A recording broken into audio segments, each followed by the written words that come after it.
সচিবালয়ের আগুন নেভাতে গিয়ে কাভার্ড ভ্যানের ধাক্কায় নিহত সোহানুজ্জামান নয়নের মূল কর্মস্থল ছিল সিলেটের বিশ্বনাথ ফায়ার স্টেশন। দক্ষতার কারণে তাকে ঢাকায় এনে সংযুক্ত করা হয় তেজগাঁও স্টেশনে। তবে দেশকে বেশি সেবা দিতে পারলেন না নয়ন। ট্রাক চাপায় থেমে যায় তার পথ চলা। বৃহস্পতিবার দুপুর 2টায় রাজধানীর বঙ্গবাজারে ফায়ার সার্ভিস ও সিভিল ডিফেন্স সদর দপ্তরে নয়নের জানাজা হয়। এর আগে কফিনে ফুল দিয়ে জানানো হয় শ্রদ্ধা।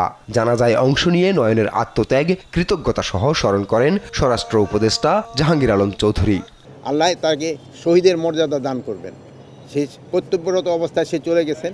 সিলেটে তার পোস্টিং ছিল, কিছুদিন আগে সে ঢাকা পোস্টিং হয়ে আসছে। সে খুবই ভালো ফাইটার ছিল, এই জন্য তারই কিন্তু স্পেশাল টিমের জন্য আনা হয়েছিল।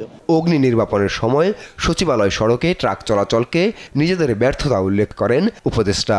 এটা ব্যর্থতাই, যেহেতু ট্রাক ওখানে চলাচল করাটা উচিত ছিল না, বাট আমরা ট্রাক চালককে ধরে ফেলছি এবং তারা আমরা আইনের আওতায় অবশ্যই নিয়ে আসবো। এদিকে নয়নের রংপুরের বাড়িতে চলছে মাতম। কাভার্ড ভ্যান চালকের শাস্তির দাবি জানিয়েছে পরিবার ও স্বজনরা।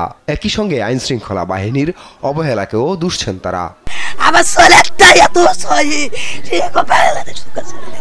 আর বাবা সব কিছু বোঝে না, বর্ষা বোঝে না, সব বাড়ি ভালো করে আয় কর্ম করার ছেলে তো একটাই, আর তো আর কর্ম করার ইয়ে নেই।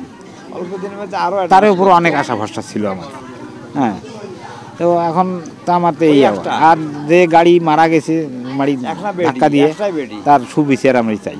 ওখানে আগুন নিবেছে, কিন্তু আইনের লোকেরা কেন করে বাধা দেয়নি? ট্রাক কেন আসছে? ট্রাক কেন আমার ভাই চাপা মারি দিছে? আমরা যথেষ্ট বিচার চাই এটার।